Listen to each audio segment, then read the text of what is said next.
Pemerintah Kabupaten Probolinggo gelar launching vaksinasi demam berdarah dengue, DBD, dan dasi kanda pertama di Pulau Jawa. PJ Bupati Probolinggo Haji Ugas Irwanto.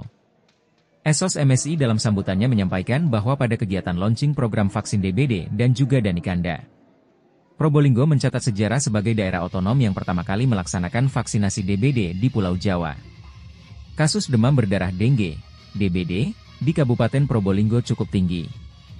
Sejumlah upaya terus digencarkan Dinas Kesehatan setempat untuk mempercepat penanggulangan kasus. Salah satunya melalui vaksinasi DBD yang dimulai di wilayah kerja Puskesmas Paiton.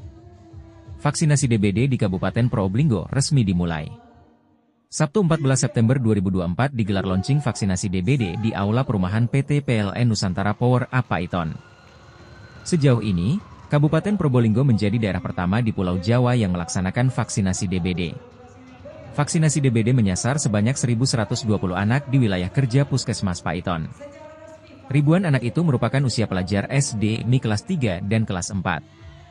Vaksinasi akan dilaksanakan 2 kali dengan jarak atau interval 3 bulan, yakni pada bulan September dan bulan Desember 2024.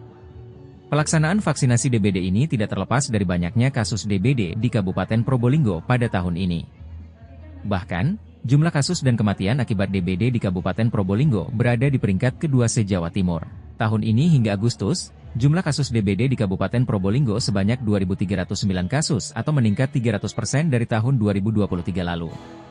Launching, PJ Bupati Probolinggo, Perwakilan Kemenkes RI, Dinkes Provinsi Jawa Timur dan Kadinkes Kabupaten Probolinggo menekan tombol launching vaksinasi DBD. Tahun 2022 kasus DBD sebanyak 294 kasus, kemudian meningkat 60,3% pada tahun 2023 dengan 741 kasus. Kemudian tahun 2024, terhitung sejak Januari hingga Agustus ada peningkatan 300%. Yakni sebanyak 2.309 kasus, ujar Dr. Haryawan Dwi Tamtomo, MMkes, Kepala Dinas Kesehatan Kabupaten Probolinggo. Ia mengungkapkan, Kecamatan Paiton menjadi daerah tertinggi dengan jumlah kasus sebanyak 276 kasus.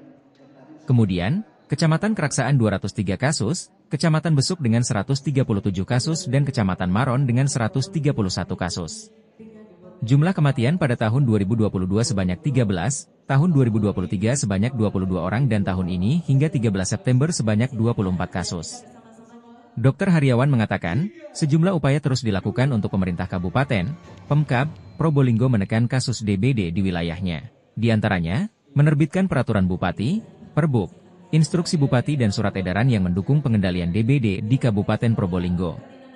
Juga melibatkan kader dan masyarakat dengan membentuk satu rumah satu jumantik. Serta menggerakkan lintas sektor dan masyarakat secara terpadu dengan gerakan bersama Tebas Jentik, Gema Cantik. Gema Cantik dilaksanakan di seluruh wilayah Kabupaten Probolinggo dengan melibatkan semua sektor, OPD, masyarakat yang dilakukan hingga saat ini.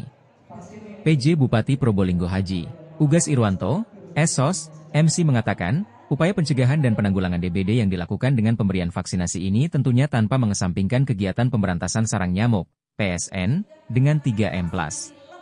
Tujuannya, upaya pengendalian DBD di Kabupaten Probolinggo semakin maksimal. Pemberian vaksinasi DBD tahun 2024 ini akan dimulai di wilayah kerja Puskesmas Paiton, dan diberikan kepada 1.120 sasaran anak sekolah dasar kelas 3 dan 4. Mari kita sukseskan pelaksanaan vaksinasi DBD. Kita dorong masyarakat tetap aktif untuk melakukan PSN 3M+ di sekitar tempat tinggal, lingkungan kerja, maupun lingkungan sehari-hari. Selain mengundang Forkopimda, Kepala Puskesmas dan Camat se-Kabupaten Probolinggo, launching juga dihadiri Dr. Agus Handito, SKM. Epid, Ketua Tim Kerja Arbovirosis Kemenkes RI, DRG, Sulfi Dwi Anggraini, MKes Kabid P2P Dinkes Provinsi Jawa Timur, Ferry Arinugroho dari Bio Farma dan undangan lainnya.